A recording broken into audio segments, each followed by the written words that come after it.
Good evening, everyone. I'm going to turn some lights on in here.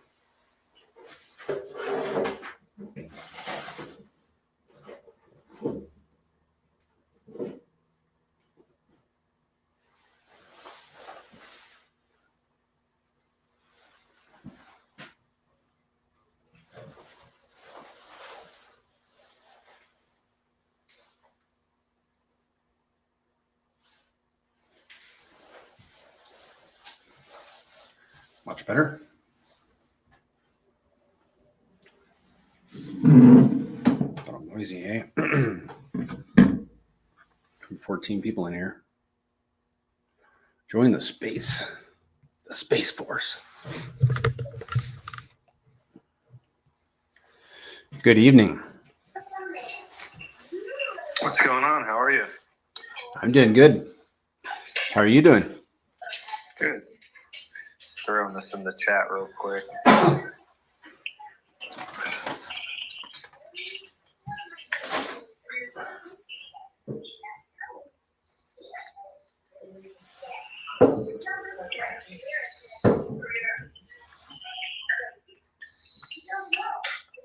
We already have like almost 15 people in.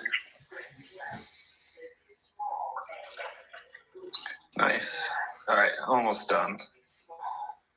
I'm just typing it out more now, telling them if they don't want to come up and talk, they should go into the YouTube and just type their questions or comments. Yeah. Amit. Just a second. I'll mute myself. Amit, you're going to be in Vegas, man? Yeah, man. But yeah, for anyone listening, if you have a question or a comment, but you just don't feel confident coming up to stage, feel free to go to Banana's YouTube and just type in your comments and questions there. Also, you get some visuals as well on Banana's end, which is nice. Excuse me, guys. I'm so sorry. I'm muted on Twitter. Yes. Yep. Hey, Ahmed's going to be in Las Vegas, he says. So I get to meet him. That's awesome. Yeah. Do you know how many people are going to Vegas or how many tickets there are? You know, I don't know. I'm going to ask. So I dropped a tweet today that they give me a Wild SJ gave me a banner for my X profile. She says, put this up for a minimum of 4 days. We're trying to advertise the conference. I'm like, okay, cool. So they made me one of the, the official speakers, but I'm really just going to be on a panel, but they wanted to make me an official speaker, which is fun, which is fine. I'm happy to promote the conference, But yeah, no, the more people that show up, the more people get to hear about pTGC, and even if you're just on a panel, get to hear your section of that panel, right? Yes. Yep. It's going to be on passive income. Ariel's going to be there too at the conference. It's going to be on passive income, and I have the questions already. And there's at least one or two of them that lend themselves to, like, if they'll let me talk about pTGC and actually talk about, highlight a token, then I'm going to. I don't have the questions in front of me, but I was like, oh man, I've got to mention pTGC. It's about passive income, and our our tokens are like passive income machines, Yeah, definitely. A lot of people will use assets that don't even pay you more of the asset as their passive income machine. They'll just take profits off of the gains, right, without ever tapping into like their initial purchase of those assets. Mm-hmm. But they'll get dividends from it and stuff like that. But our product is so unique in the way that you're not only getting the gains from the price appreciation of the asset, but you're actually even receiving more of that asset all the time. And really not too common in really any other place besides crypto. I'm trying to think of another product that operates similar to that. Obviously, Hex is a crypto-based one where it operates in a similar fashion. You get paid APY based in more tokens if you stake out. With UFO, pTGC, you get more tokens plus price appreciation if the asset goes up. But, a lot of the gains with a lot of other investments, like it comes from the price appreciation. Also, I guess, housing, right? Like apartment complexes and stuff like that. You're more lending the building to the user, and you're making a passive income off of that and the price appreciation. So that's probably the best example now that I'm like saying it out loud, is apartment complex, because you're getting the price appreciation of the asset itself, and you're getting that monthly rent check as well without having to compromise the value of the asset that is appreciating. Yes. Just kind of a different way. Yeah. One of the questions was, how is AI being used to enhance passive income opportunities in crypto?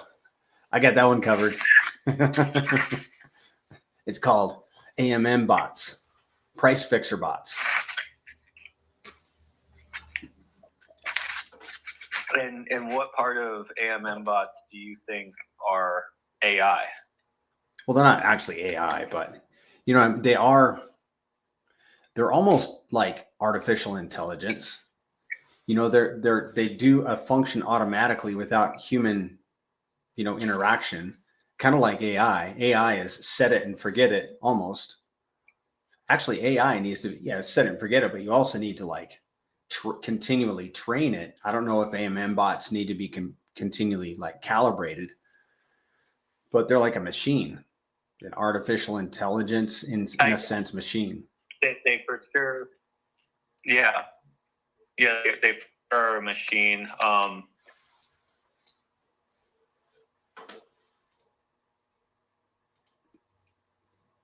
Zen, you there? That maybe there's something out there that keeps learning, or you use it. Sorry, I was covering my mic. I think definitely you could use AI to.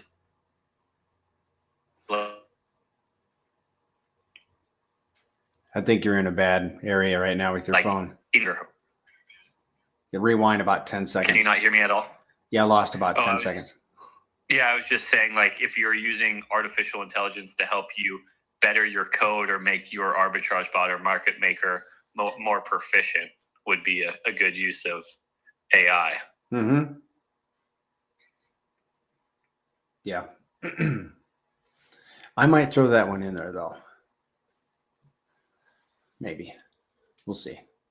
I've got time to think about it. Just not a lot of time. I don't want to fall into the trap of I have lots of time and then run out. Yeah, on a panel, I bet you it's very short in time. Yes. I think it'll be an hour, and there are 4 of us. And there are probably 20 questions that they're going to choose from. Yeah, it sounds fun, though. I bet you'll do really well. Oh, I hope so. I'm like, I thought they're going to let me talk about, pTGC and UFO, and I'll try to get those in there. If I can. If I can't, I don't want to make an ass out of myself, So if I can't say anything, then I can't. It's okay. At least we will be represented there.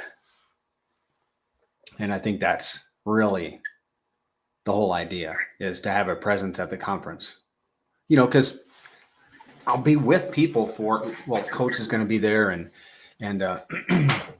not sure whether Cryptobella is going, but Crypto Stylus is going to be there, and Ariel and Amit, and who knows what other gray people are going to be there, and people can ask us questions. I mean, no doubt in the month between now and the conference, well, not no doubt, but hopefully in the month between now and the conference, the pTGC is going to be attracting even more eyeballs. Yeah, I would say a lot of the benefit of going to the conference isn't gonna only come from your stage.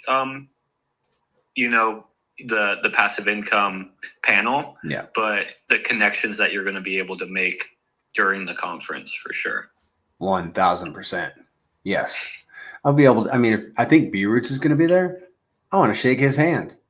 Ian, if he's there, I want to shake his hand, and so many other people. So yeah, man, I'm so excited. Not so much on a personal level, although I do enjoy meeting and talking to people, but for the sake of the tokens that you know are my faves, if you will. You know, I want to have an influence. When people come across pTGC or UFO, it helps if they have, you know, good reference points like a green chart, or, oh, I met Crypto Stylus or Ariel at the conference, and I have this positive association with this little ecosystem. In addition to the fact that, you know, when I meet people and then they follow me on Twitter, or maybe they'll exchange emails or some archaic technology like that. But they can reach out if they have any questions, you know, on a personal level. Yeah, you're probably one of the most helpful people I know, and I feel like once they even get to know you on a level that's not Twitter based. Yep. I got a question for you guys. Do you mind holding that? Let's. Yeah. Okay, just for a second. I want to make sure Zen. Based, but in person based. Zen, you're cutting out so bad. You got to rewind like maybe 20 seconds now.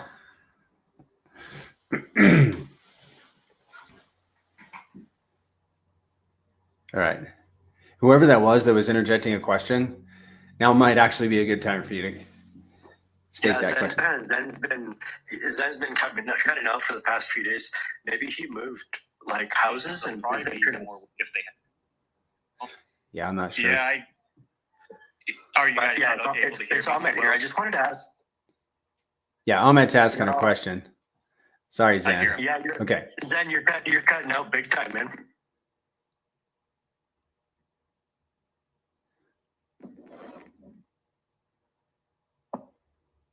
Go ahead, Ahmed. Okay. So I've been part of pTGC UFO for a while, and I have pTGC staked. My question is, so just recently I was able to kind of adjust my plan so that it goes further up into the future with pTGC. There's not any other crypto that I can think of right now that I would be willing to hold through a cycle. Not the entire bag. I'm talking about future investment. So what I did was I picked up pTGC in a separate wallet yesterday and today. And what I'd like to do is I'd like to stake it out. I just can't find on the website the amount of the max days that we can stake for and lock. Sure. Is there? Could you share with me like where do you find that? Well, I can tell you, it is in the white paper, and the white paper is in the description of the video on my YouTube. So you can download the white paper and see the breakdown of the different tiers. The minimum number of days is 90 days, and whereby you'll keep. And you're talking about locking, not staking. You can stake indefinitely. No, and there's no time commitment. But with locking, there's a 90-day minimum. And with the 90-day lock, you're going to keep 55% of the tokens. The other 45 go to the dead address.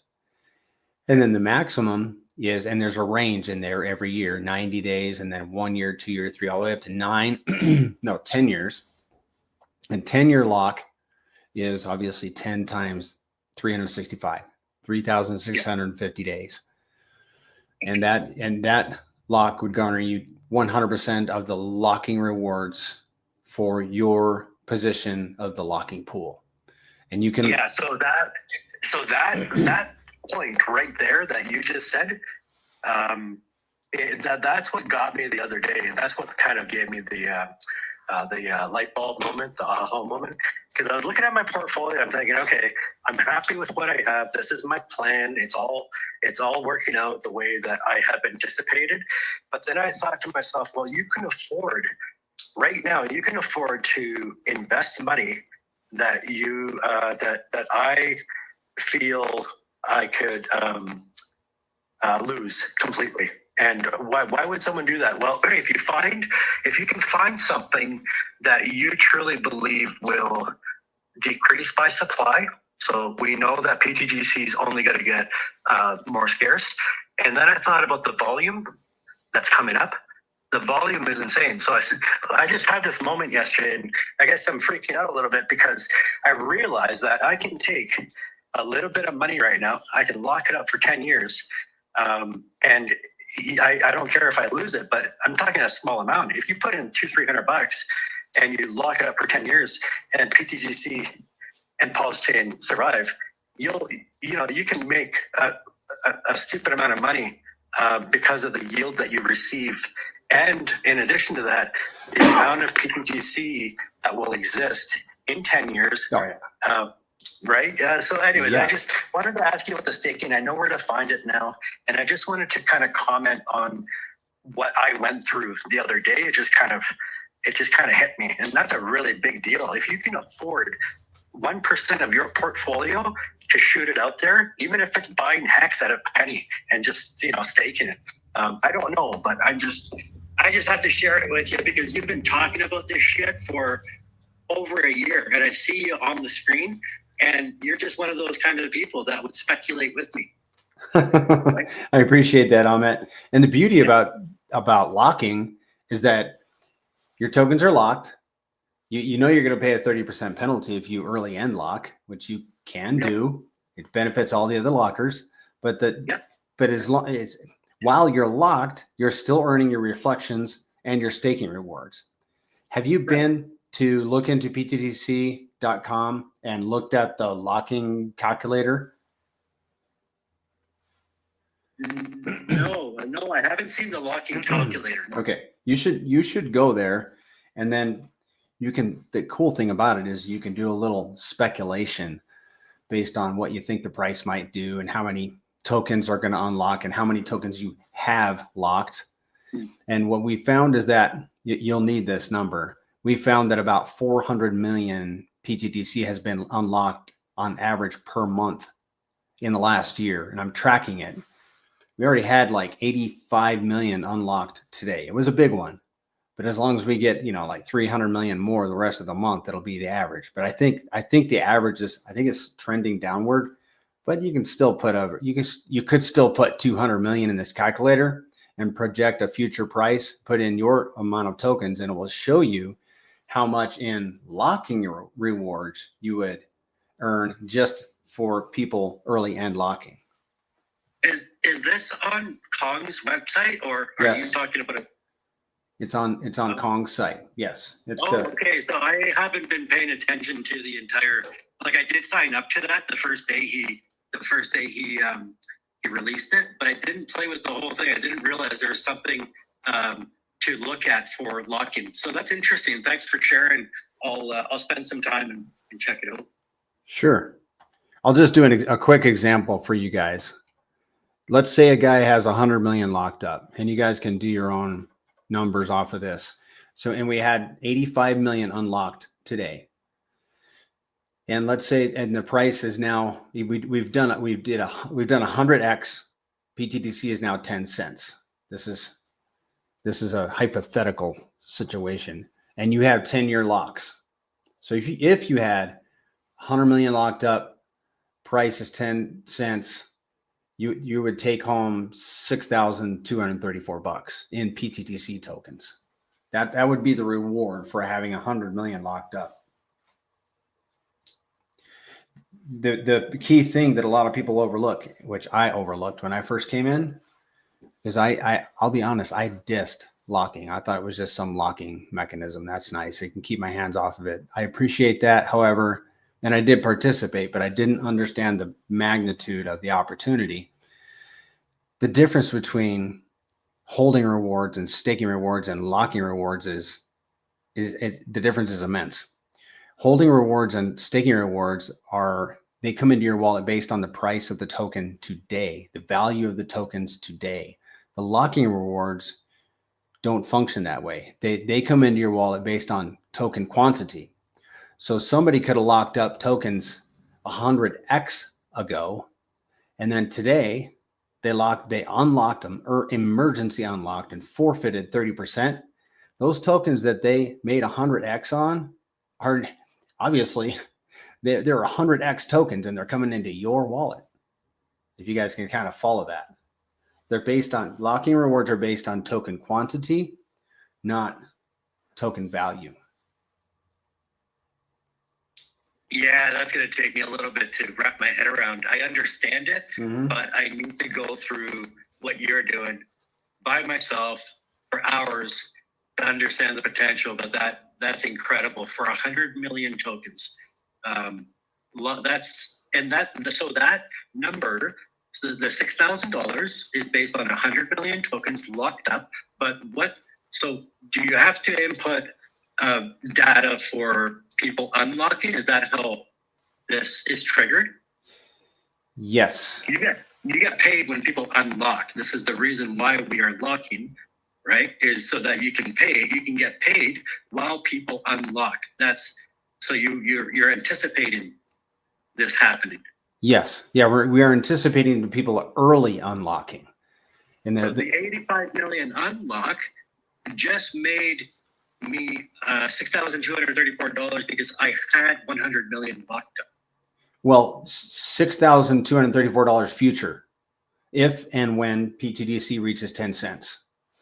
Right. Okay. Yeah, I forgot about the 10-cent factor. Now, the $6,234, is that divided amongst all the people locked up? No, that is just for the 100 million in this example. That's insane. Yeah, exactly.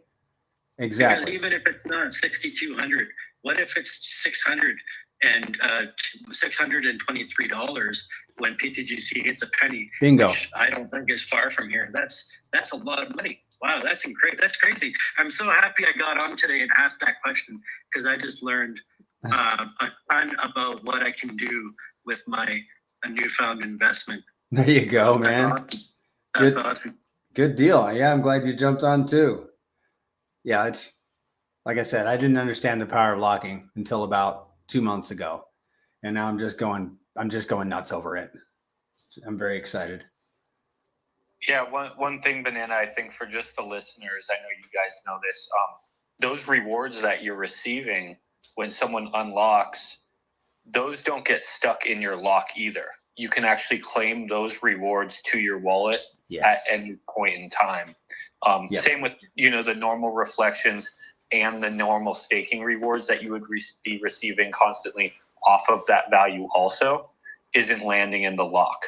So all of this passive yield that you're receiving is actually accessible as soon as you receive it, which is pretty unique to our system. That's a very good point. Yep. That's amazing. Yeah, I'm just floored at the people who came up with this idea, made it happen, and put it forward and started the project. You guys really thought about there's so many different factors, and the most important one, I think the most important factor is, how do you get people to stake, right? How do you get people to lock up and provide incentive? And you guys have done it. You've actually achieved. There's a lot of people, I've seen the lockups, and there's a lot of people who hold a good position that will not get rid of it, because the amount of money that they're receiving that doesn't get locked up, because it just goes directly into their wallet. They can do whatever they want with it. You can pay a mortgage, you can buy dinner, you can buy another cryptocurrency, you can hold it in stables. That's absolutely incredible. I thought I knew pTGC and UFO. I really don't. I didn't spend enough time understanding the immense power behind this protocol. because, price has been down, not with pTGC and UFO, but I'm just saying over the past 14 months, it hasn't been exciting like it has been over the past 3-4 months. But as the price moves up and volume moves in, then you start really seeing in real time the magnitude of what this thing can do if you have your money invested. So it's just incredible, man. I agree. I agree very much.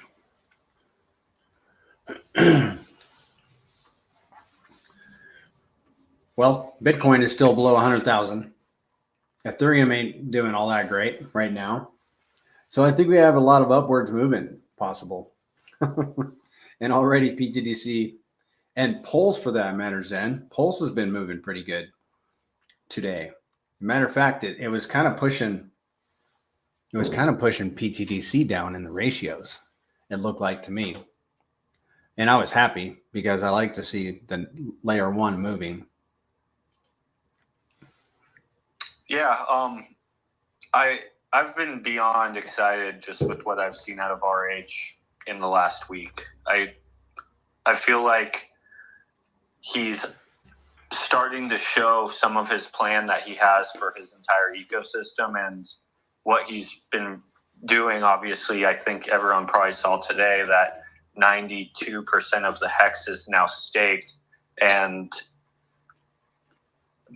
that in turn makes the inflation rate a lot less that is going into other hands besides him, which helps with the growth of hex, in my opinion. I think inflation at times is good. I think it's good for adoption. It's good for currency. As you're onboarding more people and you want this currency to stay at the same price, inflation could be a really, really good thing. But if you want the asset to go up in price, inflation is really not the best thing at all. Deflation actually is probably the best. So the fact that he's cutting this inflation down, it kind of shows me, and then also for Inc., cutting that inflation down, making it so the payout there isn't as good, making so people pooled LP, it really looks like everything's lined up for him to start doing a couple things to help the price of his ecosystem. And as he helps the price of his ecosystem, in turn, he helps the sub-ecosystems built on top of it. Yeah. Yes. And obviously pTGC and UFO being in one of those sub-ecosystems. So I would like to get some clarification from you on the hex on the hex side of things. So correct me if I'm wrong, but didn't the OA have, or Richard had about half of the hex supply, right? I think he had about 50% of it. I believe it's much more. Okay. Yeah, you might be right. But, and then he went and staked most of it or much of it. Yeah, he's been staking sister wallets of the OA into, I don't know if they're all 15-year stakes, but I heard it's some of them 15-year stakes, which ultimately burns that hex in a way. And now that hex is mining more hex. But if that hex isn't getting put back into the market that it's mining, especially if it's out 15 years, it's not getting back into the market for a long time. But because if Richard never lets that back into the market, then really there isn't much hex out there. And scarcity usually drives value. And right now, over the matter of a week, hex just became, I believe, well, the inflation rate, I believe, is down probably around 90%, 80%, 70%. Someone could correct me if I'm wrong. That's huge. Like, that just changed the trajectory of hex massively, in my opinion, and in a positive direction. Yes. And further, in my opinion, I think that Richard Hart has been planning this for years. I don't think he just came up with this last week and decided I'm going to go stake a bunch of my hex. I think he actually timed it. Why? I personally think this is why he had all this hex in his OA bag. Exactly. To be able to pull these levers when need be. Genius. Oh, everybody. I just remember people, that's one of the first places they would go. Oh, well, who holds most of the supply? Well, we're happy now that he holds all that supply. Look what he just did with it.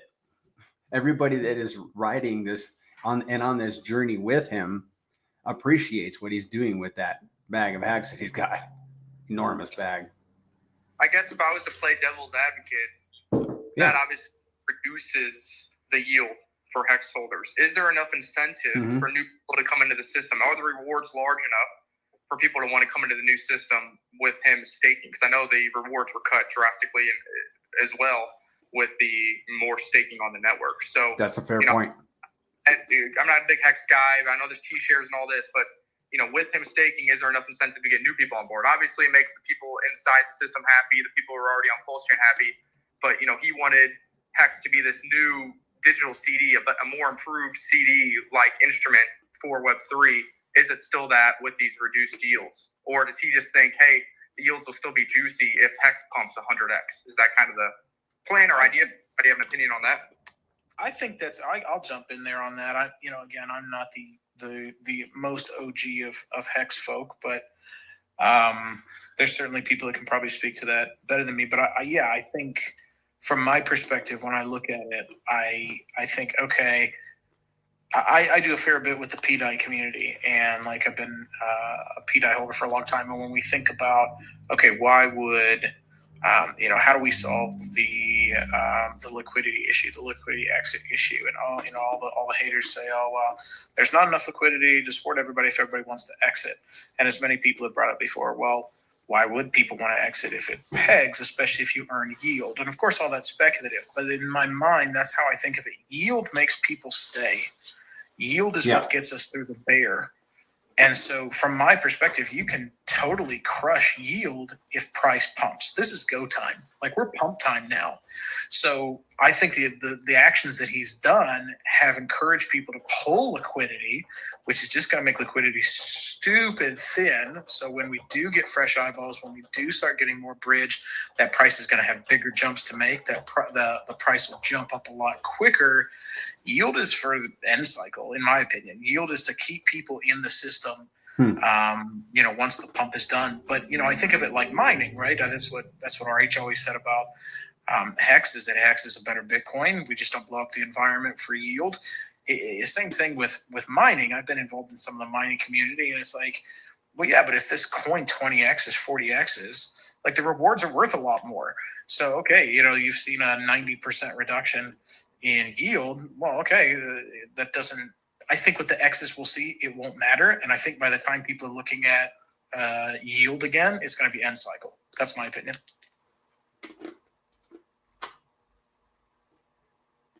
Yeah. On that point, if APY is, let's say, cut by 90%, but you do a 10x that you wouldn't have done before with that inflation, you're pretty much in the exact same spot, but you have a better looking chart. Yeah, that would make it a net neutral, but the morale would be much higher because people are seeing green candles and feeling better about their bags. So I do agree with you there. Yeah, and the honest truth is, I feel like a lot of people who do have Hex, even if they are living off of, let's say, the APY and stuff like that, or they have stakes and they don't want to tap into their initial, but they do have bills also, right? If price is higher, they technically will need to sell less Hex. Some people will sell the same amount of Hex, right? They'll just cash out their whole bag and get out and leave. This is no different. But if they have less Hex and they're getting paid less Hex and Hex is higher, there is the chance that they need to sell less of it. And then that ultimately means there's less on the market for people to purchase. Because if they're not selling that quantity into the liquidity pools, that means that quantity is not there to that has to be purchased back up, which then creates more demand. Because how basic economics work is, if there is too much supply, usually you have to put that supply on discount to bring up the demand. But if there's minimal supply, you don't actually need to put those products on discount because you don't need as much demand to buy out those products, right? Like when, let's say a company orders too much produce, right? And they're afraid that they're not going to be able to get this produce off the floor because there's too much of it. Well, they put it on sale. Now they can get the demand to that product, which gets that product off the floor. And then that means it doesn't go rotten on their floor, right? But if you don't ever get too much of the excess supply onto the floor, into the liquidity pool, you don't actually need to lower that price to that level to create the demand. And naturally how crypto works is if that price never drops due to it kind of being a Veblen good, if price keeps ticking upwards, the demand actually keeps increasing, which this isn't really like normal products. This is more like Veblen goods, high designer products. As it just gets more pricey, like more people want it because FOMO starts kicking in. So I do think this is a really good move. I get what you're saying though. You know, obviously APY wise, you're getting way less quantity of tokens. But if your price just keeps going down and down and down, it doesn't matter how many tokens you get. You know, it's kind of the question, do you want a handful of rocks or one diamond? You want one diamond. The rocks don't mean anything. Right, exactly. Yeah, I do agree that green candles is the best marketing in crypto. So this definitely makes it easier for Hex to appreciate in value, which garners the attention of more eyes for sure. You know, the selling point of the high APY maybe is an end cycle thing. And maybe when that starts being pushed, then it's time to start taking some off the table for Hex. But good points made there, and I agree with you. And obviously the market's agreeing with you so far as Hex has been the best performer of the 4 blue chips over the past week or so when he did that lock.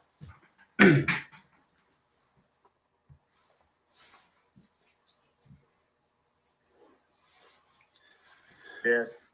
Interesting time though. It's, you know, I'm still kind of blown away by this last week. I just think in this last week, this is the most action we've had on chain since the launch of the chain. Yeah. And I feel like some people haven't even like fully let it settle in yet. It's still kind of settling with me too. Yeah. PHEX is up 20%. EHEX is up 33%. Huh. Wow. And that's on the daily, right? I'm sorry?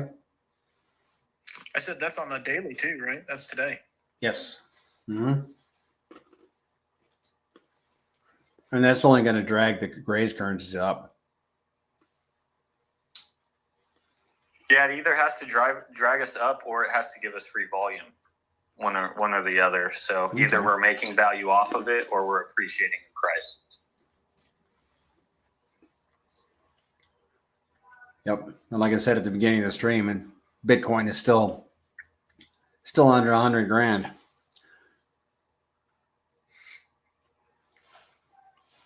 Yeah. Hey, I did bring up a few minutes ago one speaker. Did you have a question, or I just want to make sure I get to you if comment? Oh, hi guys. Thanks kindly. Wasn't quite sure on that. First off, thank you to everyone for all the work that you've done. It's absolutely brilliant. I saw a couple of comments on the Twitter that people maybe weren't aware of how to stake. Part of that is true. You guys have been doing amazing. But yeah, over here across the world from where I live, from you guys, I have recently let people know that they could get into the site to stake via the PulseChain pTGC, because we were having problems with the grayscurrency.com site to stake. So I'm not sure whether that was a known to you or not. But yeah. So and sorry, can I just check, is this a forum to ask questions or was this just a discussion? Because I wasn't sure. I've just come in. Oh no, you're fine. Yeah. Okay. Yeah, you're Thank doing you great. very much. Mm-hmm. Sure. So, I've staked the pTGC, the UFO. There's a bunch of us over here. We've done the liquid staking through PulseX farms. So, yeah, Pulse farms. I did like PulseX and Inc, that type of thing. Question: how does providing liquidity with the UFO token, how does that differ to farming? Is that an appropriate question? I'm not certain, because I have the choices of providing liquidity for UFO and 6 of the other choices. And I understand that UFO and pTG will cop attacks.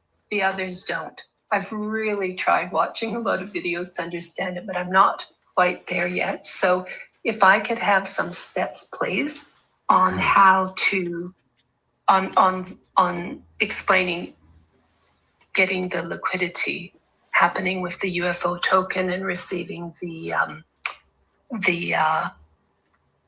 what's the word? The pulse rewards. Reward. Yeah.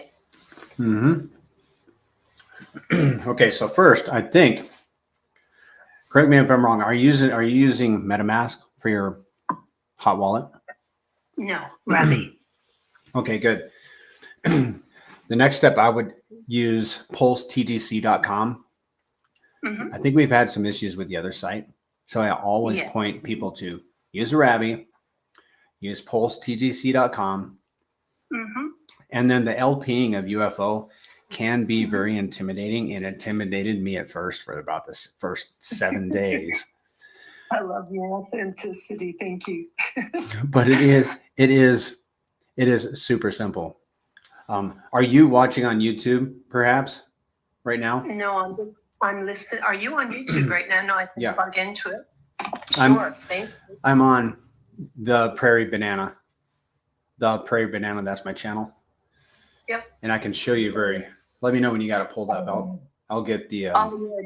Thank you. Okay, and I will get my wallet connected to Pulse TGC. Yeah, while you're doing that, Banana, I'll just kind of give her a real quick example of how this is still farming. So what farming really means is it's liquidity providing when you're earning an additional reward. And how standard farms have worked in the past is the additional reward that you're receiving is an inflationary token. So on RH's farms, for an example, you're liquidity providing, but then the additional reward is the ink token, right? So our system is also a farm. We just built it in a different, unique way. I don't know if it's ever been done this way before, but how we did it was we're utilizing our main ticker UFO for these farms. And that ticker has the fee on transaction. And as humans interact with the LP pools or arbitrage bots, everything has to pay that fee. And then that's how we're able to pay out our farming rewards in PLS, because we're earning it on the transaction. So to answer your question, it is farming. It's the same exact situation, because the definition of farming is just liquidity providing where you're getting paid an additional reward. It's just ours is paid in PLS instead of an inflationary token. Gotcha. Okay. Thank you.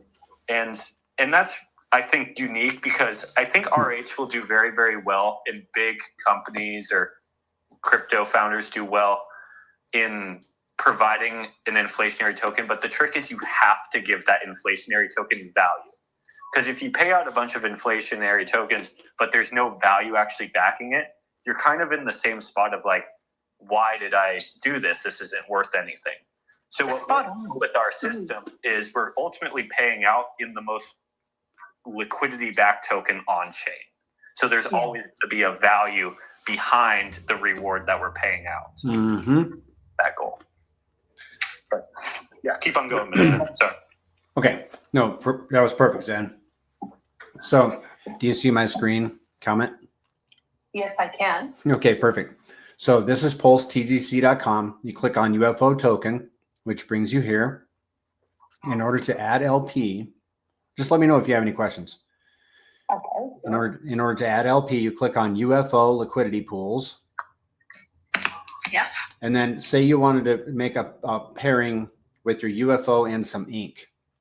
You click on manage pool. Add, Yes. add liquidity. and then however much UFO you want to add liquidity with, and you'll have to have an equal value in ink. And then once you have that figured out, you click on add new liquidity, and then you will have a pairing. Yes. Does that make it simple enough for you, or do you have any more questions? Yes, no, I get that I need the same quantity of either coin. Mm-hmm. My query was, and sorry, I was having noise issues here by turning my computer on versus I'm on my phone. The query is that with the APY, there's actually no way I can lose. I or the holder can lose. Like with farming, we've had to watch the farms very carefully because when one token was going up, we were losing on the other.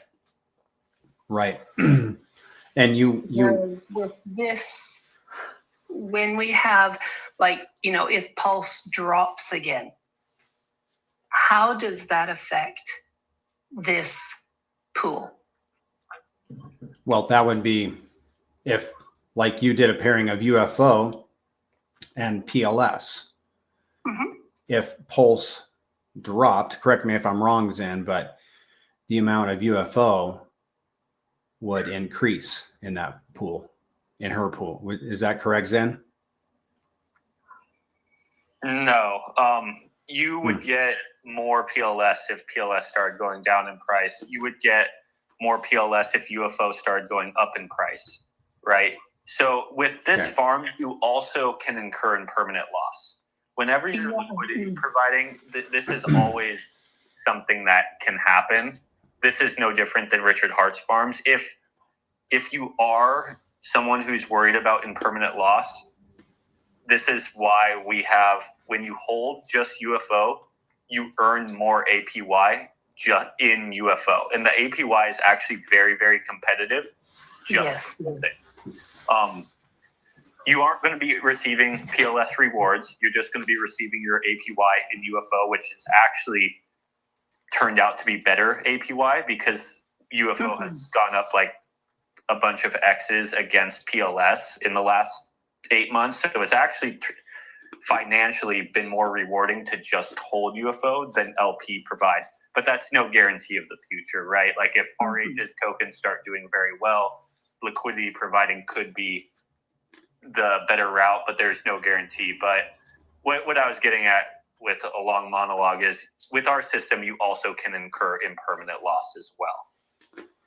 Right. And thank you very much for clarifying that. That truly was my base question, because I've experienced this on the other farms, and I was just wondering, because it didn't seem to be addressed as such, and it's all new. And honestly, I love the tuition that I'm getting off of all of your videos and that, but this was just one area where I have remained just not certain. I feel that today's explanation has been very clarifying. I thank you for your time. Excellent. There's one more point that I would like to make comment about UFO LPing, and that is when you add liquidity with your UFO, you get what are called shares, UFO shares. And regardless of how much impermanent loss you may experience on your UFO shares, which you gained upon entering that LP, will never change. As long as you don't exit your LP, you will maintain those UFO shares. And what the UFO shares do is they're like a bookmark in your position of the pool, and they guarantee the quantity of Pulse rewards coming to your wallet.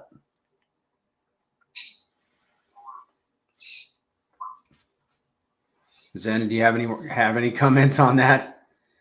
Yeah, that's probably the part that she heard and she was asking about that I didn't touch base on.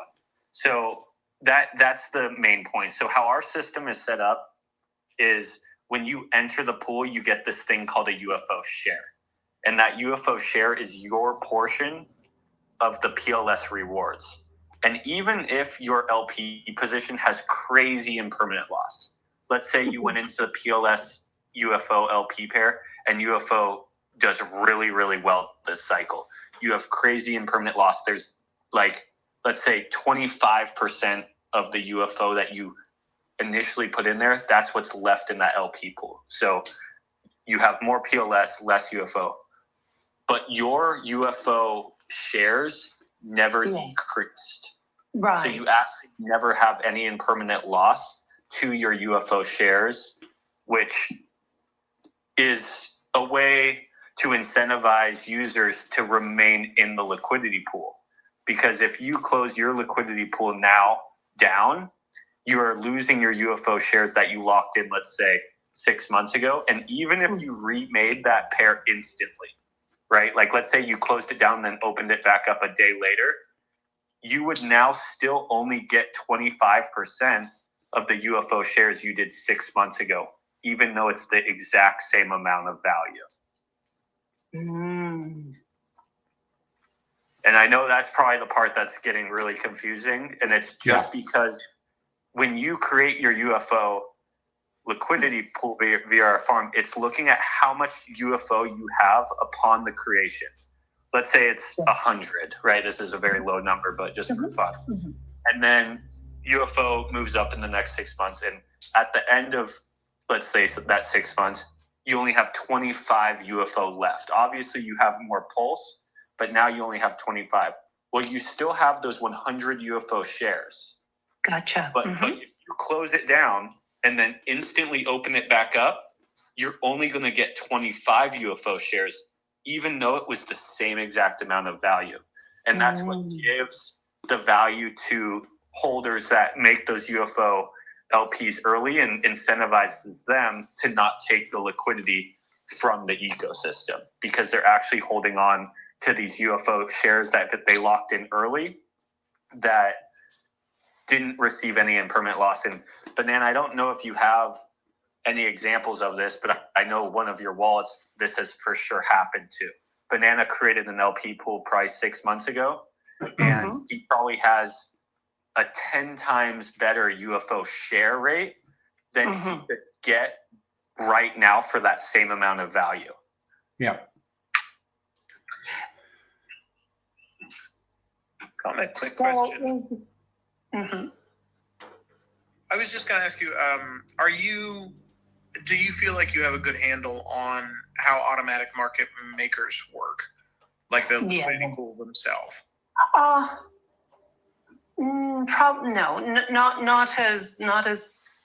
no, I don't. Okay. Not compared to where I'll be at in another, say, 6 months. I've been in this for about a year, but it's just it's not been my area of study, and my learning curve has been. It's complicated stuff. It's kind of, essentially if you break it down to the simplest terms, when you're providing LP, when you're providing liquidity, you're engaging with an automatic make it marker script. And so what that's doing is ensuring that there's always liquidity available for traders to interact with. This is the foundation of DeFi, basically. There's been a lot of talk about anytime you do that, right? So you're offering your two currencies, and then people can trade between those currencies, and you're rewarded for providing that liquidity for them to do that with. You earn a portion of those trading fees. As these gentlemen have said, when that happens, when you offer up those tokens, the value of those tokens can shift in relation to each other. In fact, they shift all the time. Generally speaking, if they stay about the same value, it doesn't matter if they go up or down in US dollar value or euro value in relation to each other. If they stay about the same, that's a golden spot for a liquidity provider, because you're just earning all the fees, but your base liquidity is not changed value in relation to each other. So you're just basically getting fees. This is where volatility is great. So volatility up and down, people, day traders are going nuts. You're earning all the benefit of their day trading. And yet at the end of the week or end of the month or end of the year, you basically traded sideways. Now for holders, for all of us, that's not great. The other scenario where LP is great is when both tokens values increase, because now you've got appreciation of the base asset itself. What you put in is worth more a year later than it was when you put in there, and you've got fees. That's the best case scenario. The way that it can work against you is when one currency moves either dramatically down in comparison to the other, or the other currency moves up in comparison to the other. You can kind of understand that this would mean that in that scenario, by providing liquidity, you may have been better off just holding the token and not earning liquidity rewards. However, that's what we call impermanent loss. It's impermanent until you withdraw your liquidity. At that point, you kind of lock it in. Yes. However, there's calculators for this, and I think impermanent loss for the most part is kind of it is real, and in really super volatile currencies, you can get really wrecked with it.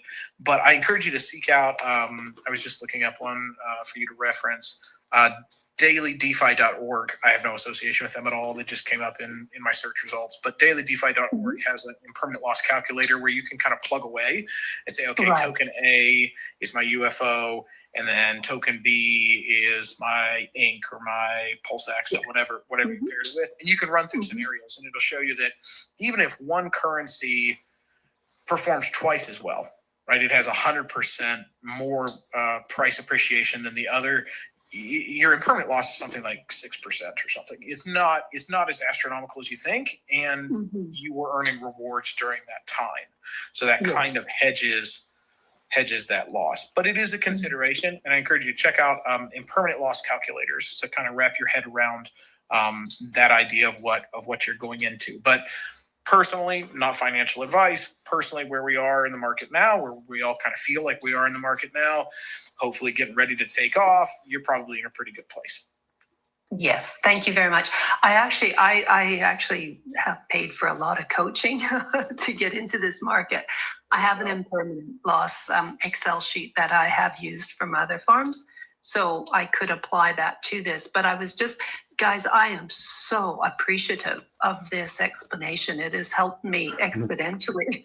So, and I'll be able to share that on. So some of it, most of it I got, some of it a bit above me, but that's at the rate of genius that you guys have set this up. So thank you very, very much.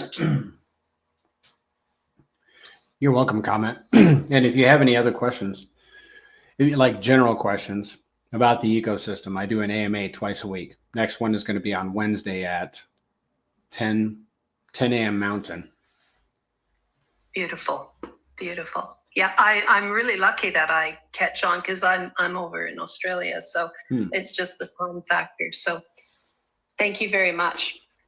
You're welcome. Cheers.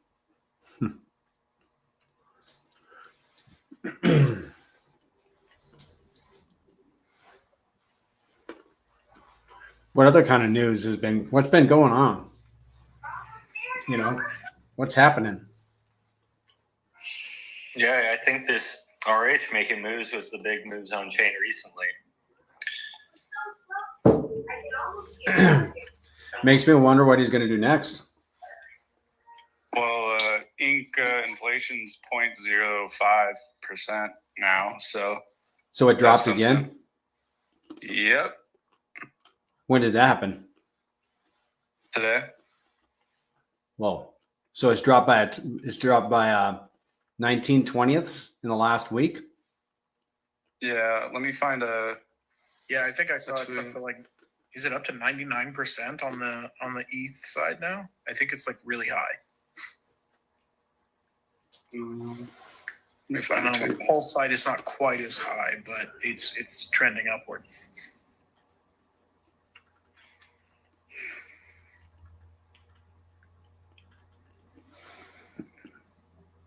I know my Milady bags. Want to acknowledge that you said that, Rolando. I think Rolando said that. That ink got cut again. Yeah, Coach. If you have that, maybe pin it up there. I'd like to see a tweet. So pretty much now the inflation of ink's been dropped 95% last week. Yeah, there's a tweet right there, or just one tweet. I guess Sami just tweeted about it too. Wow. Here we go, guys. Here we go. Buckle I guess up. that answers your question, right, Banana? What's happening next? Buckle up, guys. Yeah, I guess so. Very interesting. So that means, let me just put my 2 cents in here. This is pre-banana here. So ink inflation gets cut. So that means the supply of the token coming into the market is deflating, thereby inflating the value of the remaining tokens, or the value of the remaining supply coming out. And that should, in theory, pump ink. But how does that affect the rest of the market, the other tickers? That's just one token. Well, users are pulling liquidity now because the fact that the APY isn't as good as it once was. Because if the APY isn't as good, then the chance of impermanent loss isn't really worth it. Okay. So they pull their LP, and then that thins liquidity, making it easier for price to move, right? Correct. Right. Bigger steps, taller steps between prices. Okay. Yeah, it's really crazy to think about this. So just 1 week ago, if there was no inflation cut, what would have taken 1 year now takes 20 years. Right. It was 10 years just last Saturday, Zen, or Monday, whenever it was. Now it's 20 years. 7 year basis. Yeah, now it's 20 years. So pretty much the same amount of supply that came out in the last year. This next, if he keeps it at this rate, we really have no idea. He could possibly bring it back to better rates. I don't really know that, if he would move it back at different times. But let's say some of the. Go ahead.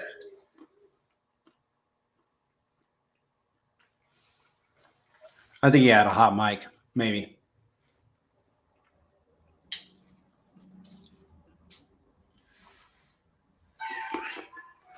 Were you saying something, Motel B? Or Motel It B? I think he had a hot mic, Zen. Oh, okay. I have such a hard time reading people's usernames sometimes. Oh, yeah, me too. But yeah, I don't know if he'll keep these low numbers of inflation forever, right? Maybe after the bull, after he's done pumping, maybe he brings those inflation numbers back up for the bear market, so people provide LP and hold floors, and stay during the bear market. There's a reason to stay if there's high APY, but if there's not high APY, it's not really worth it. But if ink goes up in price, it should make the APY more juicy. You know how we were talking about that earlier? Mm-hmm. The APY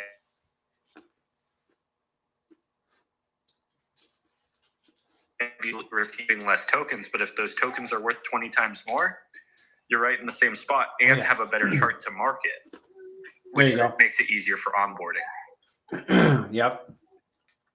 We've got a pretty good chart to market, though, I got to admit. I'm really thankful for our chart. That should be point in case what lack of supply can do. Zero inflation, deflation, or deflationary, scarce asset, demand. Yeah. It's point in case what I think he's starting to do. Yeah. Community. He's got the community. Yeah. There are a lot of things that go into making a chart green. Yeah, obviously buyers is probably the biggest thing, but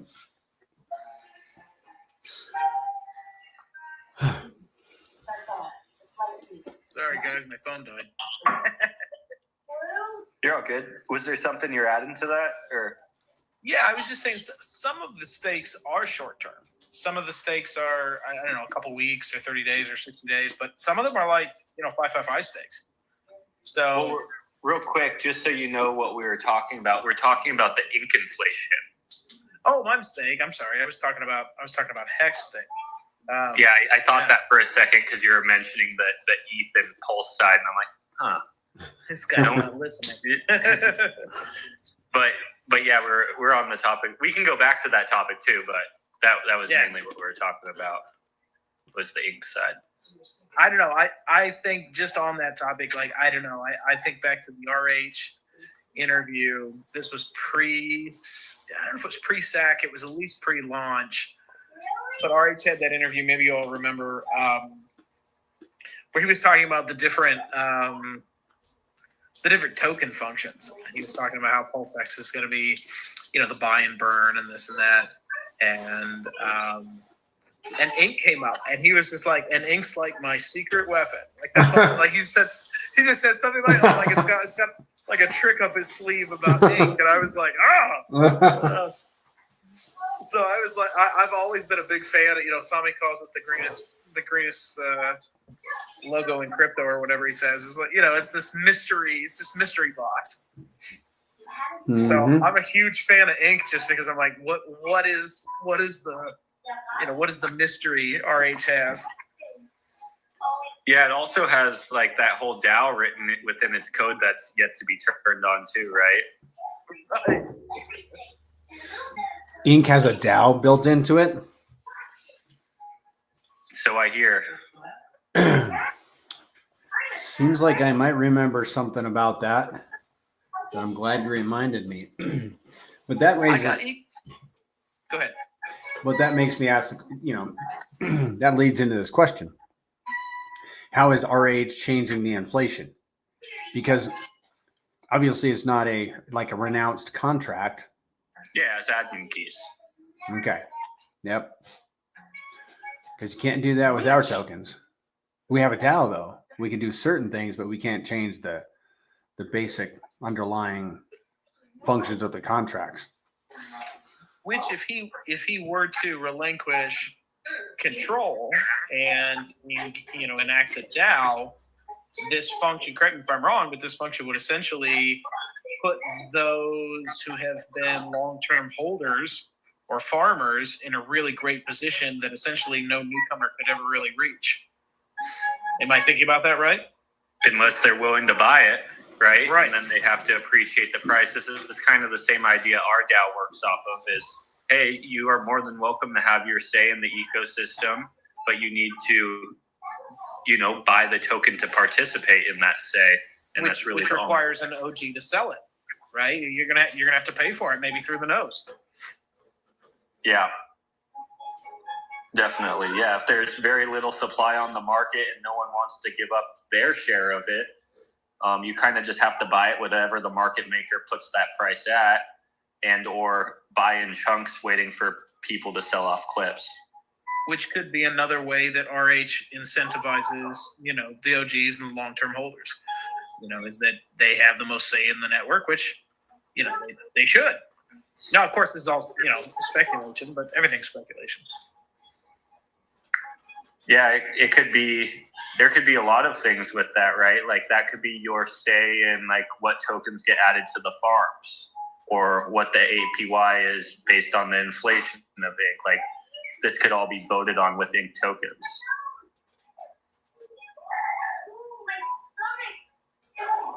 Mm-hmm.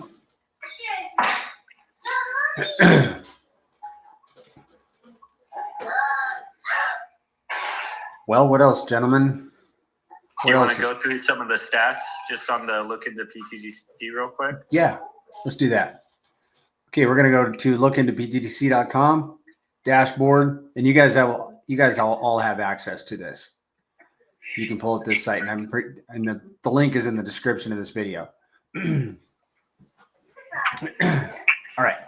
Yeah, we haven't done this for a couple of spaces, I think. Let's go through the pTGC metrics first, and then we'll just scroll down to the UFO ones.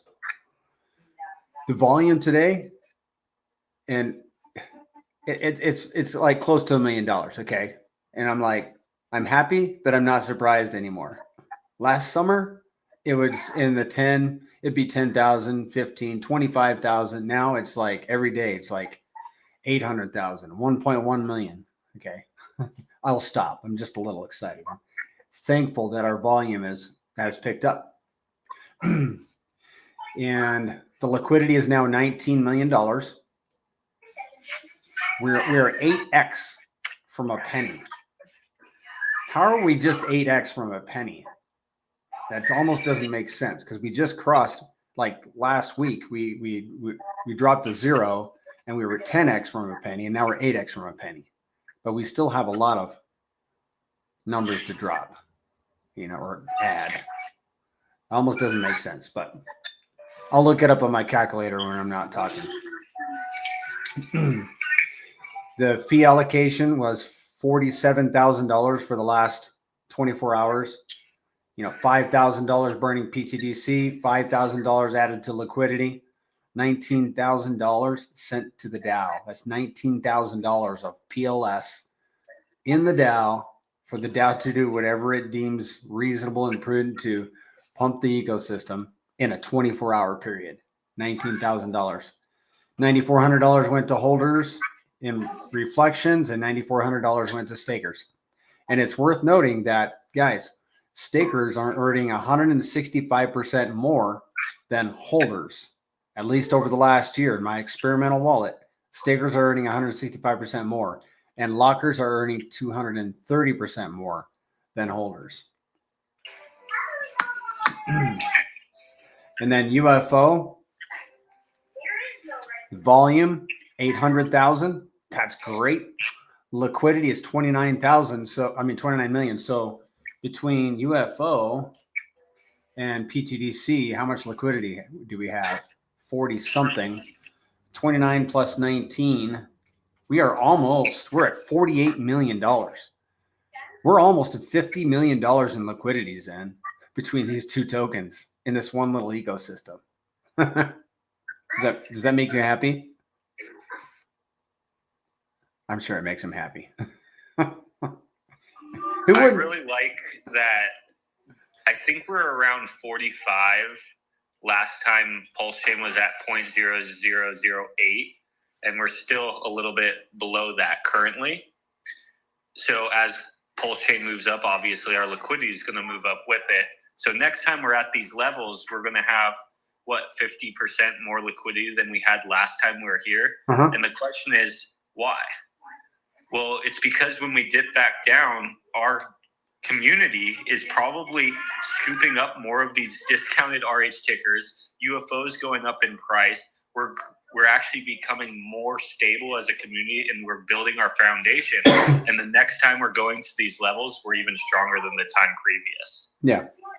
Yeah, stronger and more difficult to ignore. Definitely. I look at last time, and this is last time this year, when PulseChain went to 0.0002, pretty much its all-time high, besides just the launch time. You know what I mean? Like, not including the launch phase, but this time last year, I really wish I remember what amount of liquidity backed this ecosystem with only pTGC. Well, now, as we go into these territories again, hopefully soon, right? We not only have built up our liquidity web to probably, my guess would be, more than 5, probably close to 10 times the size when PulseChain goes up to these new levels. On top of that, we have the addition of the UFO farms, which is also backing the price of this ecosystem as well. So this re-dip of PulseChain, I think, really gave our ecosystem, our community, a chance to use the time of low prices to our benefit and to not waste the opportunity. Yay. I like not wasting opportunities. Yeah. And next time, like you said, almost 50 mil, if we get up to those levels that we once were on PulseChain, we could already be sitting at around 200 mil in liquidity. Whoa. because it would be up 4x, right? So if you 4x the price of PulseChain, you can pretty much 4x liquidity, because if your price rises due to not your token going up in price, but your connected token going up in price, your liquidity actually moves up evenly. Yeah. To where if you go up in price against the blockchain, like if UFO, let's just say, did a 4x, but PulseChain didn't do that, PulseChain, you start spreading from your liquidity. Your liquidity doesn't move up 4x evenly. It moves up, but not as evenly. But when your blockchain moves you up, so if we moved up 4x and PulseChain moved up 4x at the same time, so we moved up due to PulseChain tugging us up, your liquidity moves up evenly with you. So I'm beyond excited for PulseChain to start moving up with us, because I don't want to spread more and more and more and more from our liquidity. The more we spread, the heavier you get at the top. And we've done a lot of spreading. Like, we've done a lot of X's over the blockchain, and I plan on doing many more. Like, I think this ecosystem will do many more. But if PulseChain starts keeping up with us, if it starts moving up with us, that just backs our ecosystem by that much more value, making it sustainable to keep moving to the next level, right? Yeah. PulseChain is up 7% in the last hour. That's awesome. Yeah. That's just the last hour. Because if you think about like the amount of liquidity some of the biggest tokens in the world have on dexes, and we've talked about SHIB, right? I think we said SHIB had, what was it, 40 mil in liquidity or something like that on dexes? Yeah, something like that. And did we remember what market cap they said? What market cap SHIB was? I can look it up while we're talking. Yeah, you can look it up. I never really committed it to memory. I've got it on a slide, but I never memorized it. But Pulse is pumping. It's up 14% for the day. It's at 4061.18. And that makes me very happy. pTGC is up 11%. Ooh, are we in all-time high yet? Hold up. We are, guys, I think we are, yep, we're in price discovery. Woot, woot. pTGC is in price discovery right now. And how are we doing against Pulse? We have 3 red candle days against Pulse for pTGC. How about UFO? UFO is not an all-time high. It is about 4% from previous all-time high. Against Pulse, it's got some work to do, but let's see how much. 16%. We could do that overnight. That's almost a lot to ask for, but we could do it overnight. But RH is pumping his chain. Whatever he did to Ink just a little bit ago is moving the whole market. I think so. We're experiencing the compound effect. RH is it's like he's stacking things up, and people are, every time he makes a move, people are starting to like not just take notice, but especially I think with this move that he made with Ink again today, now people are starting to really take notice, because everything pumped last week. I don't think it pumped this much. Maybe it did, but I think it's pumping more because people are taking more notice. They're taking Richard more serious, and they're starting to anticipate that he's doing other things to pump his chain. So they want to get their positions in place before he makes another move like he did today. So I found it, Banana. So roughly SHIB is at a 10 billion market cap. And it has roughly 40 million of DEX liquidity, if I remember correctly. So think about this. We have roughly 49, I think you said, liquidity between both pTGC and UFO. So let's combine those two market caps.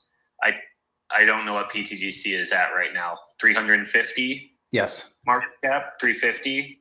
UFO's almost at 100. So let's just say 450. Okay. I'll even round it up for easy numbers. 500 million, Yes. right? Yes, I like that. We have 500 million for roughly 45, 50 mil of liquidity. We'll even round that one down, 40 million, just like SHIB, right? But SHIB's at 10 billion. So we're 20x in our combined market cap, still away from SHIB, but we have equal amount of DEX liquidity. And what does that really mean? That means we have the same amount of value on DEXs. I don't know what it has on centralized exchanges, but we have the same amount of value backing our tiny ecosystem that one of the biggest cryptocurrencies in the world has on DEXs. Wow. And we're sharing that value, our community, with each other. Everyone in SHIB has to share that value backing it. Beautiful.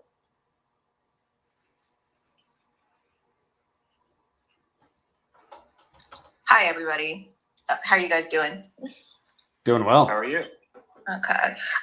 Such an exciting time. I just wanted to step up and just say that, to really keep in mind that everything that RH does right now, and this is not financial advice, and I have not spoken with him in a long time, but just an observation from the outside with the attorneys that he has, the fact that he's making these moves, just launching Pump.Tires, with his own two, projects, Most and Pump, and then just making the moves with the Inc. And then what he's done with the OA address with the hex on both chains, removing the supply and staking. He would not do, in my opinion, any of this without some kind of clearance from his attorneys. And so to me, that indicates not necessarily a guaranteed dismissal, but it's a positive look on the case, which is, the other kind of missing link or the other piece that we really need to have resolution on, I think, for PulseChain to go into like a full send mode, right? So I just really wanted to, just highlight that all these moves, they're bullish in and of themselves, but what it also means in terms of the case, this was definitely done with some kind of permission, some kind of approval. He's been waiting. I think this has been his master plan since for years. And now he's starting to implement it. And to me, that just indicates something in the background that's happening. I know people have been saying this, but I just wanted to highlight that, and that it is really such a crazy, exciting time to be in this ecosystem. And then pTGC is just like PulseChain on steroids and UFO. I mean, it's really a huge congratulations to everyone who is here. And I thank you, Coach X, and you're in the chat. And thank you for a year ago when I went to the PulseChain conference, I didn't know what pTGC was.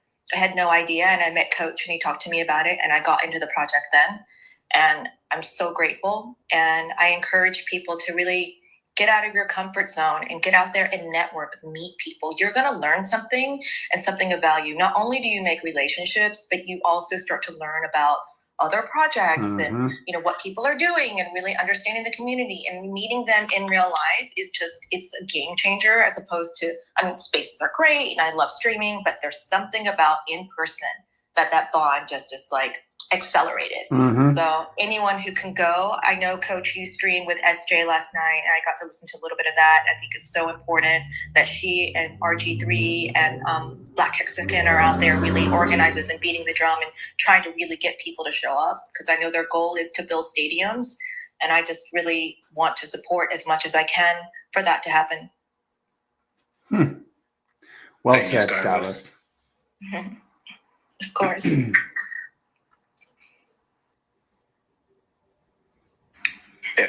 On that point, Stylist, could you imagine if RH didn't get permission to do that and you're just his attorneys watching from the sideline, just watching him make all these moves? Gosh, that would be a headache. Yep. No, those attorneys would have kidnapped him. They would have kidnapped him and locked him in a room and been like, what the heck are you doing? No way. Those guys, Quinn Emanuel, he does not mess around. Yeah, we've seen so much activity that we have some sort, I think we can be assured that we have some sort of, that RH has some sort of finality about the court case. Now, whether that's dismissal or stay, or like whether it's positive or negative, you know, he spent so long essentially radio silence, doing absolutely nothing, which makes sense. He had his head down. I think he definitely has some type of, you know, closure in that. The question is, you know, is it what everyone's hoping for, or isn't it? And RH just like proceeding anyway, right? Because why wouldn't he? You know, he's stated that he's physically safe and he feels secure, and you know, so you know, will he continue to be, most wanted, or you know, will he be completely vindicated? Is, you know, we'll have to wait and see. But yes, I agree that some things, there's some type of finality, at least in his mind, and it seems that we're back to business. We're back to work. So I think, you know, once we see, you know, guys, can you imagine like what's going to happen when he streams? Like, I was saying probably a year ago, I was saying, listen, like the man could just decide to retire. Like it's completely within his right to decide he's had enough of the limelight and to live a private life. But I think based on what we've seen here, you know, he's created his, you know, his products. His products are, you know, are finished. The chain is immutable. It will continue without him. He could just be a founder and not be active. And I think what we've seen in the last month is very exciting. You know, I think we're in break the internet territory, at least break the crypto internet territory. You know, if we see, you know, a dismissal or certainly, you know, RH streaming again.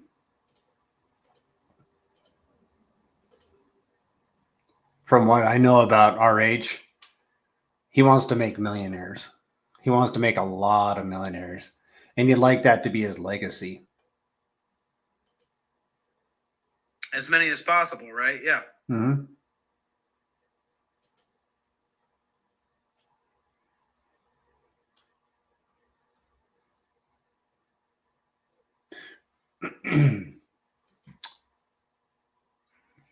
Motel B. I don't know how to say that name, but are you on Telegram at all? Mote it be, as in make it so, make it be. Yes, I'm in Telegram. I just joined the group. I actually hadn't joined the group until today. Awesome. Yeah, I was going to say I haven't seen you in there, but I'd love if you stopped by. You came in these I'm not spaces super active on Telegram, but like I will try to stop in more often. Yeah, you don't have to be. I just have really appreciated you coming into these last couple spaces, so I figured I'd put the invite out there. Well, thank you so much. I really appreciate the community. You know, I'm on a number of spaces in you know, and in different crypto places, and it's nice to feel. I like the energy here. You know, there's a lot of energy drink and big sunglasses in crypto, and this is more my speed. These conversations and these people. This is more my community. Right on. We appreciate that. I've been really happy having you in. You obviously are very educated on your own, and it's nice to have someone like you coming up and chatting with us. So I appreciate it. I appreciate the invite.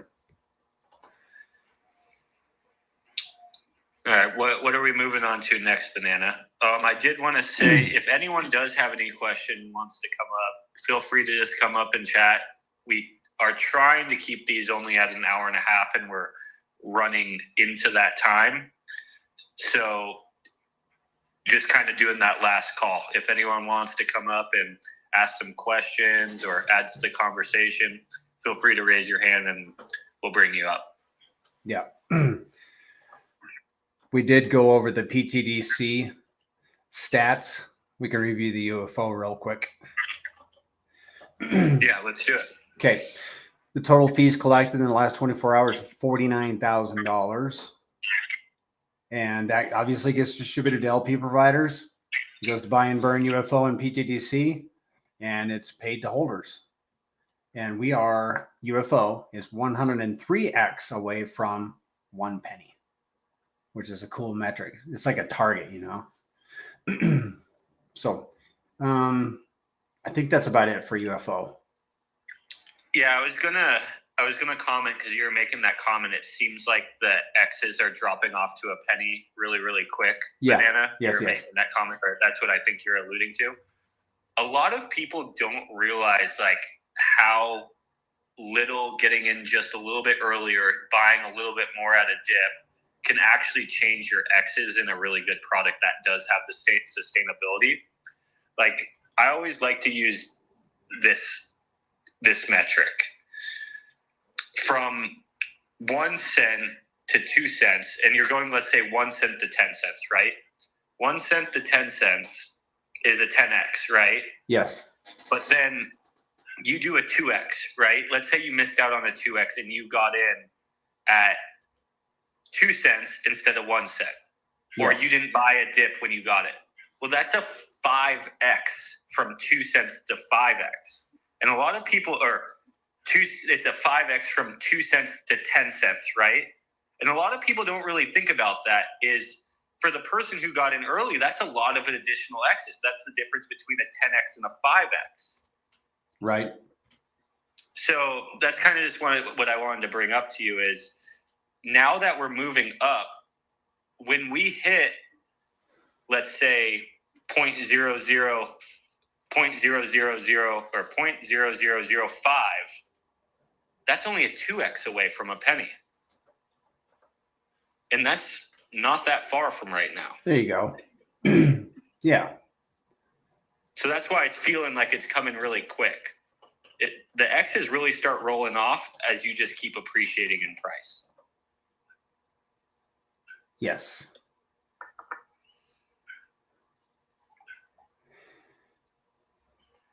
Okay. Let's see. Jim Horton just asks, is pTGC still on its course for a penny by June? I don't know.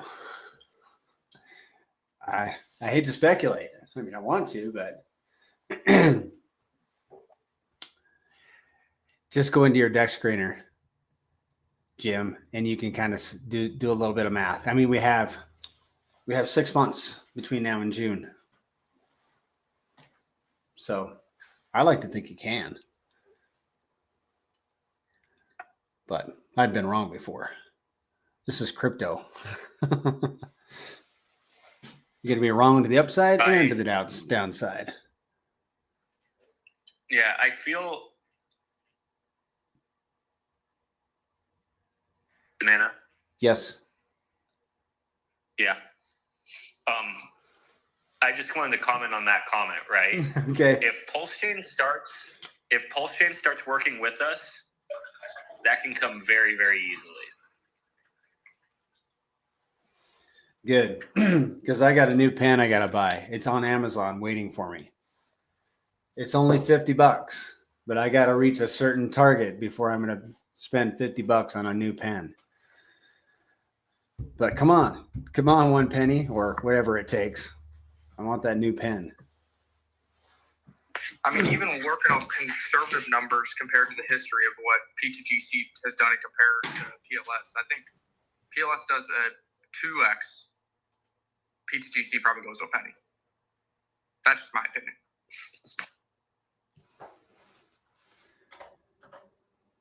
Well, it's just Historically has been trading at what, like 16x, 8x to that of PLS. You're only an 8x away from a penny.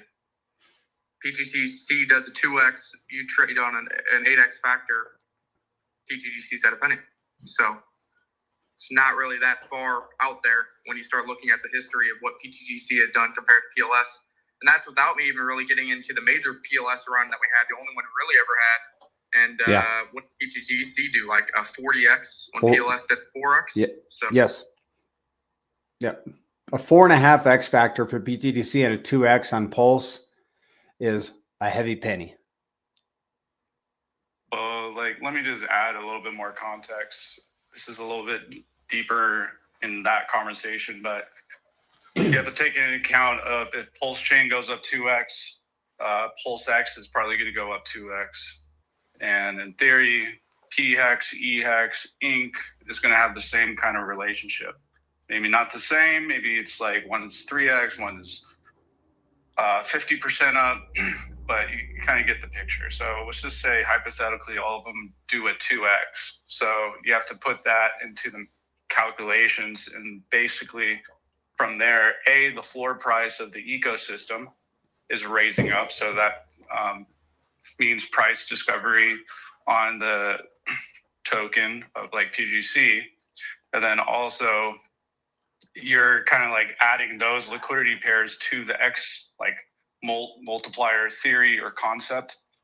And from there, you can kind of judge and gauge what kind of like prices that PGC can do from the amount of Hex and PulseX and Ink and PDI and Atropa are like built in. Like we've been stuffing it down. So this time, this next run up, it's just going to bring that much more volume, that much more value. And as the price starts going up and up and up, the volume of the bot arbitrage bots has to come in and fix the prices. So I just want to, like I said, just buckle up and just, there's going to be there's no expectations or anything like that, not financial advice, but I think we reach to a penny a lot faster than a lot of people know it. Ethereum hasn't even started moving. And once Ethereum starts moving, that's when the real fun. Oh yeah. I'm looking at like 10 cents. I'm not looking at a penny. Yeah, that's a good point, Coach. Like just how we will use, like how we're talking about, like PulseChain hasn't helped us do our X's at all. We can't forget that RH is also going to use Ethereum to help him do his X's. In the past with Hex on Ethereum, he did this when Hex went up, or when Ethereum went up like 20x in the time of Hex's run. Hex used that 20x as a multiplier to its X's. And of course, he's going to use that again. You know, he has to use, he doesn't have an option. He gets to use those X's again to his benefit. And obviously, we all know what ETH's done in the last 6 months, nothing. So it's a good point to bring up. It's not only our time to start moving up, it's also ETH's time to start moving up. Yes, exactly. Yep. Well, Zen, has it been? I think it's time. Agreed. I think it was a good space. Guys, we'll do this again on Saturday, same time, not in the evening, but Saturday morning, 7 a.m. Pacific. And then you're going to be on Spaces tomorrow at... I'm going to be in the Telegram, a VC at 3 p.m. Pacific Standard Time tomorrow. It's just a non-recorded space if you have any questions or just conversations that you want to go over in a more private setting. I'll be in there. I'll be opening it up at 3 p.m. Pacific Standard. We'll go over some stats of the day of pTGC. If some combos happen, we'll kind of have some natural conversation. If nothing comes up, we usually just go over some stats and shut it down. So if anyone wants to come in and just chat or ask some questions, it will be in the VC, the Telegram VC at 3 p.m. Pacific Standard Time tomorrow. Yeah. Thank you, Coach. And then we'll have an AMA on Wednesday at 9 a.m. Pacific. And we're streaming with a new friend that we're making, Zen and I, on Friday at 3 p.m. Pacific. And we'll post that. I posted it on my Twitter, and Zen, it's also on the main Twitter. If you guys want to find this guy's channel, he has 200,000 subs. Go sub to his channel and then show up on the stream if you can, guys, if you're available, and, liven up the chat, show support. That'll be Friday at 3 p.m. Pacific. All right. Okay. Yeah, I'll be shutting it down. To everyone that came up, thank you for coming up and just adding to the conversation. Whoever's listening, thank you for just listening and showing support in the comments or just being here in the spaces. See you guys. Yeah, Zen, we appreciate you being here too, man. No problem. Bye. The best founder in crypto. I love that, man. Not being just, I love that guy. Hey, I say that in all purity. Yeah, guys, if you guys can show up, I forget the guy's name. His name is Brad. He literally reached out to us because his group found, yeah, we all do, huh? Yeah, he would give you the shirt off his back if you needed a shirt, and I'd give him my shirt too. But this dude found us on CoinGecko. I think maybe he had a bot set up or something. Yeah, we don't know. But because we got listed, and I think Mando had something to do with us getting listed on CoinGecko. It was either Mando or B Roots, one of those two guys. And but they found us on CoinGecko, and next thing you know, this guy's like, "Hey, I need to interview you guys," and he has 225,000 subs on his channel. And we're like, "Yeah, man, okay, we'll set this up ASAP." So we got it set up ASAP. Friday, 3 p.m. Pacific. All right, guys. It's 5 degrees outside. It's supposed to be down to below zero. High of 6 tomorrow. -16 tonight actually is the low. And then and I got to go to work. So adios. Thanks for joining. Appreciate y'all being here. Enjoy the pump. It's good times and better times ahead. Have a good night.